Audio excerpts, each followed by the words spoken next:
আজকে শুক্রবার, আজকে খাওয়ারও তো বাহার নেই, নিরামিষ। তো আজকে বানানো হচ্ছে এখানে গরম গরম বেগুন। সেই দোকানের মতন এত বড় বড় লম্বা লম্বা নয়, এটাকে কেটে হাফ করে বানানো হয়েছে। যখনই আমাকে ভাত দেবে না, ঘিটা দেবে।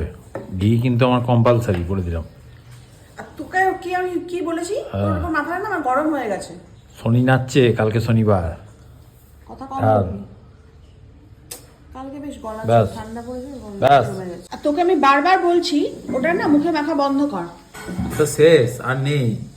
এই তো তোর সাহস নজর কি দিয়ে করে হয় দিও, ওটাতে হাত তোর দেওয়া? নজর দিয়ে দিও, আজকেই শেষ, আমি নজর মিটিং দিয়ে দে, এবার তো কাল ও থেকে দেখছে মাখিয়ে যে আমি কত কষ্ট করে টেনে টুনে চালাচ্ছি, যতক্ষণ না সুবিধা দিচ্ছে তার মধ্যে ওইটার মধ্যেও ওকে তার মধ্যেও হাত লাগাতে আর হবে। কবে পাবি?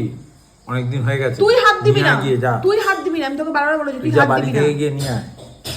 খেতে দেবো না তোকে না, বেশি ইয়ে করিস না বলে দিলাম। তুই বেশি করিস না, তোকে বলে বুঝিস দিচ্ছি। তো মুখটা পেঁচার মতো এরকম লাগবে পুরো তোকে দেখতে, পুরো ছিঁড়ে খেয়ে পেঁচা। নেবো তোকে। কেমন বানিয়েছিস? কি খারাপ? খেতে হবে না, ওই করিস না, কমেন্ট আসবে বোর্ডের থালা থেকে নিয়ে নিয়ে। বেশ করে। বেশি করে নে। তুই আমাকে কথা বলিস না, মাথা ঠান্ডা রাখ। মাথা গরম হয়ে গেছে তোর সাথে। আর বিকেলে অনেক কাজ আছে, নিয়ে আর বেরোবো না। দরকার নেই, তুই নিজেকে না বিশাল সুপিরিয়ার মনে করিস। তুই ভাবিস কি আমাকে না নিয়ে বেরোলে কি আমি বেরোতে পারি না নাকি? খেয়ে খেয়ে নে। আর দুটো রয়েছে, আমার পাতে আবার দিয়েছে।